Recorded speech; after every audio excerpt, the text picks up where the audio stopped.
Welcome to Labatt Buffalo Main Event. Bob Gaughan along with Brad Ryder. And coming up on today's show, Brad and I will talk with Alan Wilson of the Buffalo News. We'll talk about Darren McFadden, Wrigley Field, and the Buffalo Sabres. But Brad, we begin with the Buffalo Bills and the big splash that they make in free agency. Your thoughts on all of the free agency signings? It borders on shocking, the trade coupled with it. But first off, the signing of Kavika Mitchell, perfect, reasonable dollar amount, good age on the player, the kind of move that I like to see my team make. I'd be jealous of the team that makes that move. Right. And I thought, all right, if they do this, and if they can somehow work this, because at the time it was just a rumor that Marcus Stroud, they were in talks with him, and they might be able to swing it. If they can pull that off, and then you had Puslesny back healthy to the defense, suddenly there's a whole new look to the Bills on that side of the ball. Ellison looks a lot better on the bench coming in, right? Ellison looks great as a special teamer. Right. And again, we may have mentioned this last week, but anytime Coy Wire is on your team's probably not good enough. Right. Now, if Ellison is a special teams ace, who sometimes has to fill in, I think you've upgraded there. So just with the dead weight that's been cut between Wire and Anthony Thomas and Larry Triplett, which went in conjunction with the acquisition of the two defensive tackles,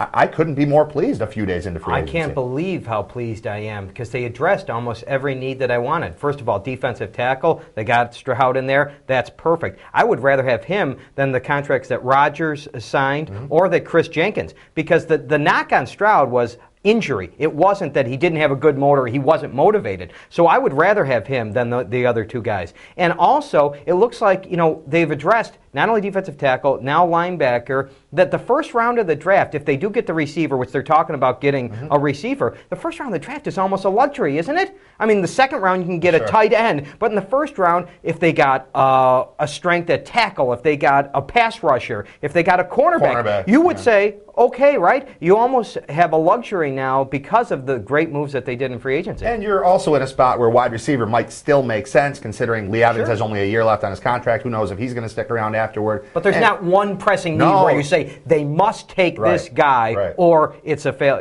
It's not quite best player available, but it's getting into that mode, which I'm shocked that we're sitting here right now pleased with what took place over the course of the past week, because really there was nothing really to grab onto with regard to the structure of the organization. With the departure of Marv Levy, Russ Brand in an increased role, there's a little worry that they wouldn't really know where they were going. Now, again, I've been saying for a while, I don't think Marv Levy was really the GM of the team, but even if things operated the way they have the last couple of years, the Bills don't make these kind of moves. So absolutely A+ over the course of the past couple of years. For the first time in how many years? For the first time in 3, 4, 5 years, I'm more excited about the Bills than I am the Sabres, which brings us to our second topic, that is, are the Bills a contender?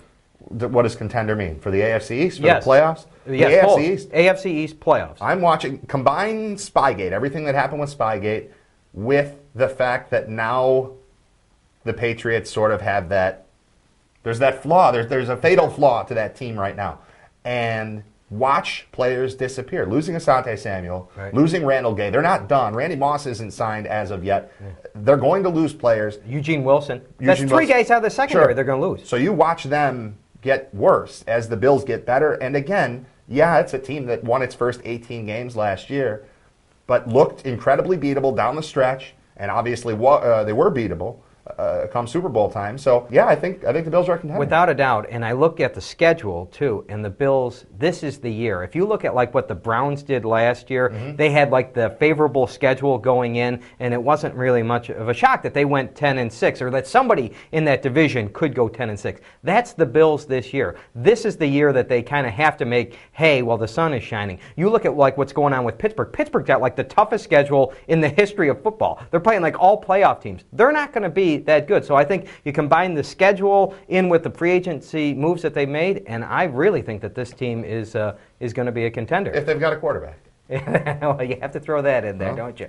Well, let's talk about a team that may or was a contender at least last year, and that's the Buffalo Sabres. Of course, the signings are over with the trade deadline, and what do you make about the Sabres now when they're pushed to the playoffs? The one thing that I don't like is they are clearly a worse team right now than they were before the trade deadline. They made a move. They had to make it, I guess. I said I didn't want to see it made because I think if you're good enough to make the playoffs, you're good enough to at least get through the East. I think somebody's going to get run over by a team from the West.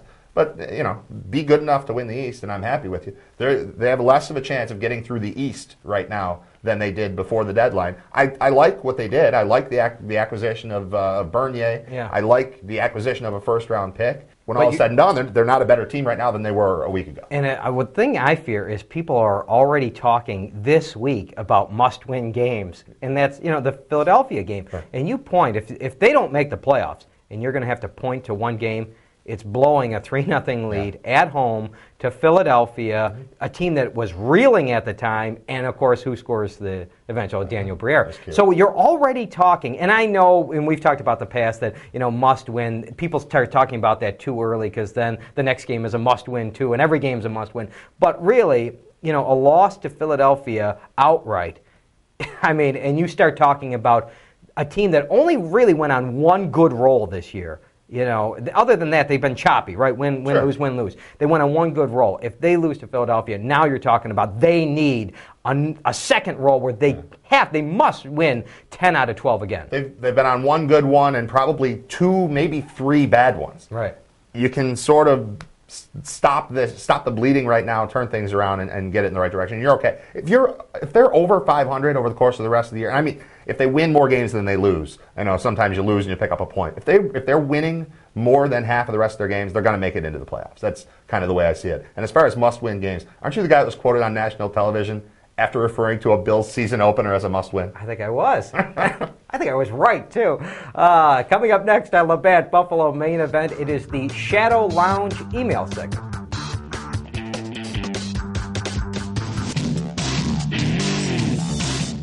Short-term memory loss is something we all joke about. I forgot where I put my keys. I forgot what I wanted when I walked into the room.